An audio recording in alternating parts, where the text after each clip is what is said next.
안녕하십니까. 삼정 KPMG 감사위원회 지원센터 ACI를 담당하고 있는 김민규 부대표입니다. 삼정 KPMG ACI는 다양한 발간물과 세미나를 통하여 감사위원회의 역할 강화를 지원해 오고 있습니다. 이러한 활동의 일환으로 감사위원회가 회계 감독 업무를 수행하면서 마주치는 주요 회계 이슈는 무엇인지, 그리고 이러한 회계 이슈와 관련해서 감사위원회가 주의할 사항은 무엇인지에 대하여 저희 법인 전문가와 함께 살펴보는 자리를 마련하고 있습니다. 오늘은 그 두 번째 순서로 금융감독원에서 선정한 2024년도 재무제표에 대한 중점 심사 항목 중 하나인 수익인식과 관련된 내용을 다루고자 합니다. 그중 세부적인 논의가 필요한 용역 제공 시 본인, 대리인 판단과 관련된 주요 이슈와 감사위원회가 점검해야 할 체크 포인트를 설명드리겠습니다. 그럼 정보통신사업본부 강인혜 전무와 심리실 현승임 전무를 통하여 세부적인 내용을 살펴보도록 하겠습니다. 안녕하세요. 저는 KPMG 정보통신사업본부 소속의 강인혜 전무입니다. 안녕하세요. 저는 삼정회계법인 품질관리실에서 IFRS의 질이나 교육 등을 담당하고 있는 현승임 전무입니다. 잘 지내셨나요, 전무님? 안녕하세요. 전무님, 저희가 오늘 이제 수익인식 회계 처리에 대해서 이제 얘기하려고 만났는데요. 사실 수익인식 회계 처리가 어떻게 보면 가장 상식적인데 너무 어려운 영역인 것 같습니다. 저는 이제 플랫폼, 소프트웨어, 그런 IT 업종 등등의 이제 비금융 서비스 업종을 주로 담당하고 있는데요. 가장 기본적인 매출이 가장 이슈가 많이 되었습니다.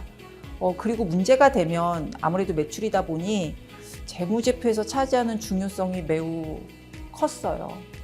네, 특히 매출 거래에서 판매 대금 전액을 수익으로 인식할지 아니면 원가를 차감한 순액으로 인식할지가 문제가 되면 금액적 효과가 상당히 큽니다. 예를 들어서 1,000원에 사와서 3,000원에 판매하는 거래라고 한다면 매출을 3,000원으로 인식해야 될지 아니면 그 원가의 차액인 2,000원을 인식할지의 문제가 되는데요. 재무적 영향이 클 수밖에 없습니다. 기준서에서는 회사의 역할이 본인이면 3,000원을 수익으로 인식하고 만약에 대리인이면 그 2,000원을 수익으로 인식하라 라고 하고 있는데 그 판단 과정이 굉장히 유의적인 주관적인 판단의 영역입니다. 이제 그러다 보니 본인 대 대리인 판단에 있어서 회사와 감사인 간의 이견이 발생하고 전기 감사인과 단기 감사인 간의 이견이 발생하는 걸 종종 보게 됩니다. 맞습니다.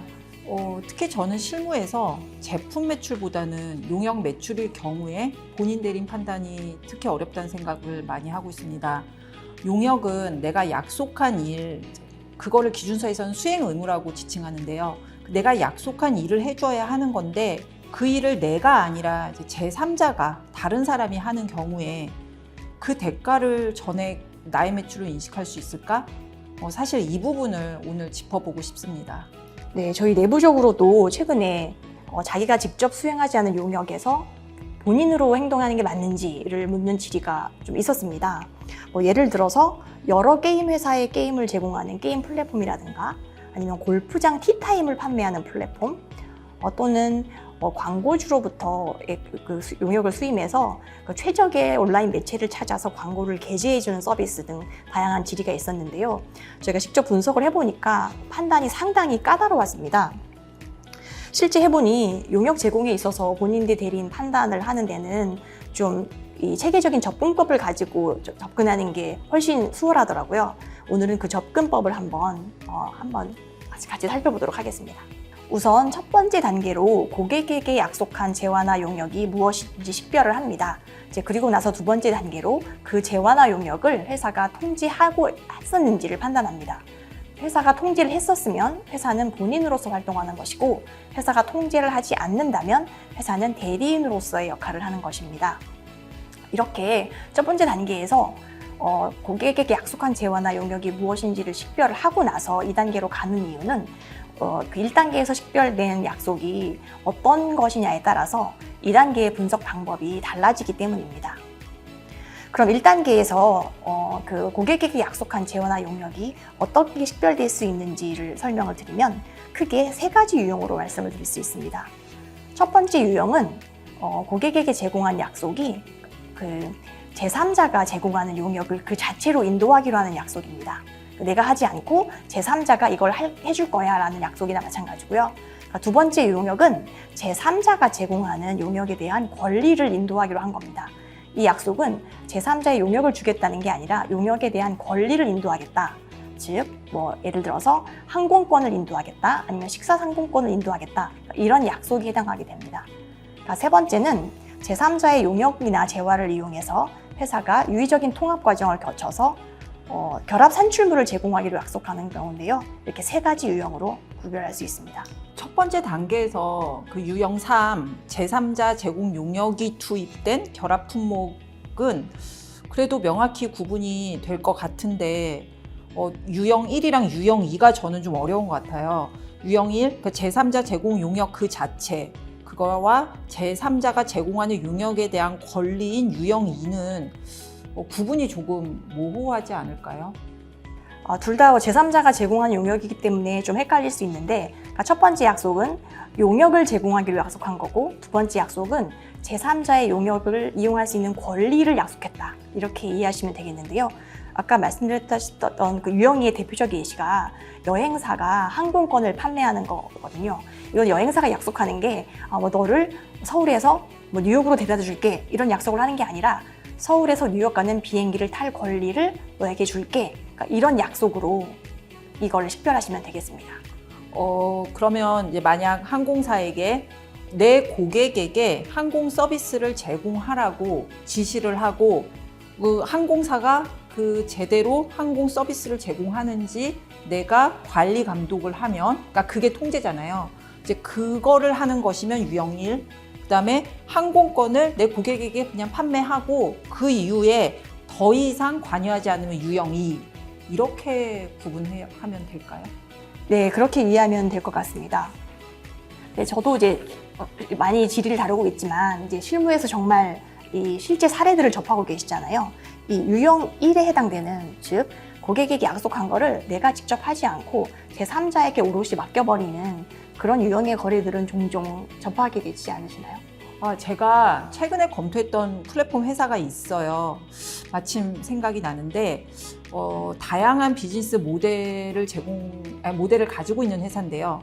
근데 그 중에 광고 컨텐츠 제작하고 그걸 플랫폼에서 이제 라이브로 이제 방송하는 사업이 있었습니다. 광고주로부터 온라인 광고를 수주해서 온라인 라이브 광고 방송을 플랫폼에 게재하는 건데 그 온라인 광고 방송에 이제 유명한 인플루언서들이 출연하는 거예요. 그래서 그 출연자들이 직접 광고할 수 있는 그런 광고하고 싶은 그 제품을 사용하면서 아니면 어떤 게임을 직접 하면서 이게 어쩌고 저쩌고 시연을 하면서 광고를 해주는 거예요. 그 광고 매출의 큰 비중이 대부분 출연료로 지급이 되고 그 출연 자체가 사실 콘텐츠의 가장 핵심이다 보니까 그렇다면 회사가 하는 건 무엇이지? 회사가 본인으로서 그럼 전체 매출을 인식할 수 있는가? 이 인플루언서가 본인이고 회사는 대리인이 아닌가 하는 것이 이슈였습니다. 이 경우가 바로 그 대상이 제3자가 제공하는 용역 그 자체인 거잖아요. 네, 저도 그렇게 생각합니다. 그러니까 고객이 회사에 의뢰한 인플루언서의 온라인 광고 방송이 어떻게 이루어지는지를 보면 라이브 방송이라고 하는데 그 라이브 방송들은 대부분 방송국에 가서 이렇게 촬영을 하는 그런 개념이 아니라 이제 인플루언서들이 자기 방에서 자기가 장비를 갖추고 자기를 카메라를 비추면서 이것저것 얘기를 하는 걸 라이브로 송출하는 거잖아요. 그래서 회사가 용역을 제공한다고 보기는 어려워 보일 수 있는, 왜냐하면 인플루언서가 다 아니까 이렇게 보이는 유형이기 때문에 그러니까 그 제3자가 제공한 용역을 고객에게 제공하기로 한, 즉 인플루언서가 제공한 용역이 그대로 고객에게 인도되는 그런 유형 1에 해당된다고 보는 게 맞을 것 같습니다. 1단계에서 용역의 유형을 확인했다면 2단계에서는 통지 여부를 판단합니다. 그러니까 사실 이 부분은 굉장히 어려운데요. 그러니까 재화와 달리 용역은 실물이 존재하지 않습니다. 그러니까 실물이 존재하는 재화는 통지 여부를 판단하기가 비교적 수월한데 용역은 제3자가 제공하기 전에는 존재 자체를 하지 않기 때문에 그 존재하지 않는 대상을 통지하는지를 보는 건 좀 굉장히 어려운 판단이 되게 됩니다. 그 제3자를 통해서 용역을 제공하는 경우가 회사가 회사의 내부 직원을 통해서 용역을 제공하는 경우와 실질이 얼마나 유사한가를 좀 비교 분석해 보면 되지 않을까요? 네, 정확합니다. 그러니까 수익인식기준서의 결론 도출 근거에서는 다른 당사자가 제공하는 용역을 지시할 능력이 있으면 그 용역을 통지한다라는 개념을 언급하고 있습니다. 그러니까 이 개념을 활용해서 지표를 만들 수 있는데요. KPMG US 핸드북에서는 이 용역을 지시할 능력이 있는지를 판단하는 지표들을 제시하고 있습니다. 제3의 영역 제공자와 계약 체결하기 전에 기업이 고객과 먼저 계약을 체결하는가? 고객이 아니라 기업이 제3의 용역 제공자와 계약을 체결했는가? 제3의 용역 제공자가 제공할 용역을 기업이 정의하고 제3자가 수행하는 용역이 계약에 부합하는지 감독할 권한을 갖고 있는가? 제3의 용역 제공자에 대한 권리를 고객에게 이전하지 않고 기업이 계속 보유하고 행사하고 있는가? 이런 지표들은 기업이 제3자의 용역을 지시할 능력이 있는지를 판단하는 데 도움이 될 것입니다. 제3자와의 계약 이전에 고객과의 계약을 먼저 해야 되는 거, 그리고 제3자와 회사가 직접 하도급 계약을 체결하는 거는 바로 확인이 되는 명시적인 지표라고 생각합니다. 계약서만 확인해 봐도 되기 때문에요. 그런데 제3자가 제공할 용역을 회사가 정의하고 그들을 감독하고 지시하는 것은 조금 어려운 판단사항인 것 같습니다. 보통 계약서에 구체적으로 기재하지 않는 경우가 많기 때문입니다. 마지막 지표는 회사가 이제 하도급자 제3자에게 갖는 그 계약상 권리 의무를 내 고객에게 넘겼느냐 아니면 회사가 계속 보유하는가 여부인데요. 이 부분은 판단이 필요한 것은 맞지만 어렵지는 않습니다. 실제 누가 행사하는지 그건 바로 구분이 가능하니까요. 계약상 권리 의무를. 그럼 강인희 전문님, 이 지표를 활용해서 아까 언급해 주신 그 온라인 라이브 방송 케이스에 적용해 보면 결론을 내릴 수 있을까요? 네, 그 지표를 가지고 사실 결론을 내렸고요. 저는 이제 지표를 분석하다 보니까 방금 저희가 말씀드린 대로 결국 제3자가 회사의 고객에게 용역을 제공하는 과정을 감독하고 지시하는가가 가장 핵심이었습니다. 제가 분석한 사례에서는 다행이라고 볼 수 있는데 회사가 인플루언서에게 방송 제작 지침을 전달하고 이것을 준수했는지 결과물에 대한 검수를 하기로 계약서에 명시되어 있었습니다. 저는 이 부분이 명백하게 이제 회사가 감독 지시 권한을 가지고 있다. 그 제3자, 우리 인플루언서에 대한 그런 감독 지시 권한을 가지고 있다고 생각했기 때문에 본인이라고 판단했습니다.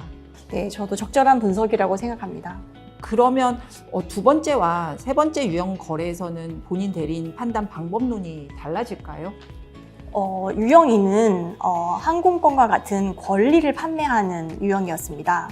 용역은 수행 전까지 존재하지 않지만 항공권은 실제 탑승 전에도 그 권리가 이미 존재하기 때문에 상대적으로 판단이 수월합니다. 통제 여부 판단이 대상이 항공사가 제공한 용역이 아니라 그 용역에 대한 권리니까요. 수익기준서의 사례를 분석했을 때 그 통제 여부를 볼 때 가장 중요시하는 게 그 권리에 대한 재고 위험을 부담하는가였습니다. 그렇다면 여행사들이 항공사의 항공권을 사실 대량으로 먼저 구매하고 그러다 보니까 재고 위험을 이제 부담하고 있어서 이를 소진하기 위해서 기한 만료 직전에 막 땡처리 항공권 같은 걸 많이 판매하잖아요. 이제 그런 거래에서는 이제 항공권 판매를 총액으로 수익 인식하게 되겠다는 생각이 듭니다. 그렇다면 용역에 대한 이 권리를 파는 거래에서 대리인으로 순액 회계 처리가 이제 필요한 어떤 사례들도 있었을까요? 예, 제가 최근에 봤던 사례는 이제 골프장 티타임을 판매하는 거래였는데요. 이제 골프장 티타임도 이제 골프장에 가서 골프를 즐길 수 있는 권리를 파는 것과 마찬가지고 되게 특정돼서 특정 시간에 특정 코스에서 티오프하는 그런 권리를 팔게 되는 거죠. 근데 그 케이스에서는 이 플랫폼 회사가 완전히 티타임을 확보했다고 보기가 어려운 측면이 있었습니다. 그러니까 회사도 그리고 플랫폼 회사도 동시에 티타임을 팔고 그러니까 먼저 파는 거래가 성사되는 거였기 때문에 이 플랫폼 회사 입장에서 7시 타임, 이 티타임을 확보했다고 하기에는 이제 회사가 팔고 있어서 통제한다고 보기가 어려웠던 그런 케이스여서 대리인이라고 결론을 내린 바가 있습니다. 그렇다면 이 이제 용역에 대한 권리를 파는 거래가 사실 좀 막연해 보이고 좀 어렵긴 한데 판단하는 건 좀 간단한 것 같아요. 그러니까 결국 항공사가 제공하는 운송 영역이나 골프장이 제공하는 그런 서비스에 대한 무형의 권리를 사전에 확보해서 재고 위험을 보유했는지가 핵심 판단 요소인 것 같습니다. 그렇다면 유형 3으로 넘어가서 유형 3은 제3의 공급자가 제공하는 재화나 용역을 우리가 어떤 재료로서 투입을 해서 결합 산출물을 고객에게 제공하는 거래입니다. 이러한 유형의 거래에서는 결합 산출물에 해당되는지에 대한 판단이 중요하다고 생각합니다. 수익인식 기준서에서는 기업이 둘 이상의 재화나 용역을 결합 산출물로 통합하는 또 유의적인 용역을 제공하여 그 결합 품목을 고객에게 이전하는 경우에는 고객에게 이전되기 전에 그 결합 품목을 통제한다고 합니다. 근데 제가 말을 읽으면서도 너무 길고 참 어려운 것 같습니다. 유의적인 용역을 제공한다는 것이 판단 사항인데요. 어디까지가 유의적이고 어디까지는 비유의적인지 이런 객관적인 선이 없으니까. 예, 저도 참 어렵다고 생각을 하는데요. 유의적인지 판단도 어렵지만 결합산출물로 통합하는 그런 용역을 제공한다. 이 말도 잘 무슨 말인지 좀 되게 어렵다고 생각을 합니다. 저도 질의를 받을 때마다 많은 고민을 하는 포인트이기도 한데요. 음원 스트리밍 서비스나 넷플릭스 같은 OTT 사업자들이 하는 어떤 역할을 보시면 이제 원작자한테 콘텐츠를 사서 그거를 음원으로 스트리밍하거나 아니면 시청할 수 있게 어떤 플랫폼을 제공하는 거잖아요. 그러니까 이런 사업자들이 결국은 저작권자로부터 콘텐츠를 사서 투입하여서 온라인으로 볼 수 있게 하는 형태의 어떤 서비스로 또 통합하는 과정을 거쳐서 결합 산출물, 즉 그냥 일반 소비자에게는 음악을 들을 수 있게 또는 어떤 방송을 볼 수 있게 해주는 그런 결합 산출물을 제공한다. 이렇게 저는 이해하고 있습니다. 그렇다면 이거는 제가 아까 사례로 말씀드린 온라인 라이브 광고와 좀 유사한 거 아닌가요?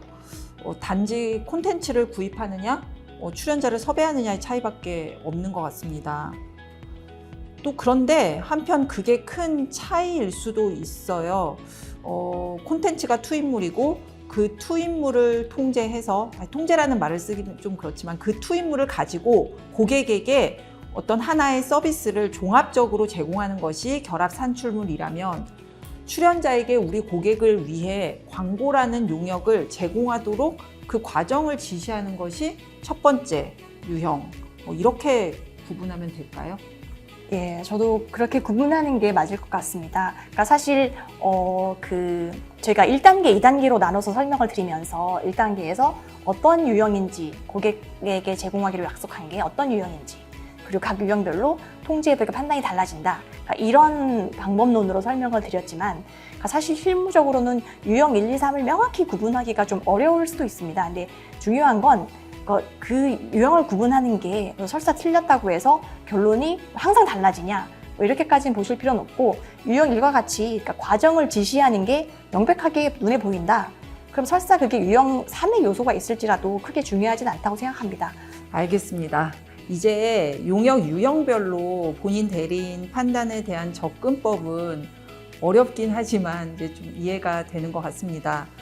그렇다면 마지막으로 이제 감사위원님들께서 회사의 수익인식 그 방법의 적정성, 특히 우리 본인 대리인에 대한 판단, 이런 적정성을 검토하실 때 점검하실 사항을 정리해 보겠습니다. 첫 번째로 비즈니스 모델, 즉 BM에 대한 정확한 팩트 파악이 필요합니다. 플랫폼, 컨텐츠, 소프트웨어 등등의 제조도 아니고 금융도 아닌 그런 서비스업을 영위하는 정보통신 플랫폼 회사들은 계속적으로 변화하는 BM을 가지고 있습니다. 작년과 동일하게 이제 컨텐츠 제공자들한테, 그 CP들한테 그들의 컨텐츠를 매입해서 회사의 플랫폼에 똑같이 게재를 하더라도 작년에는 본인으로, 올해는 대리인으로 판단될 수가 있습니다.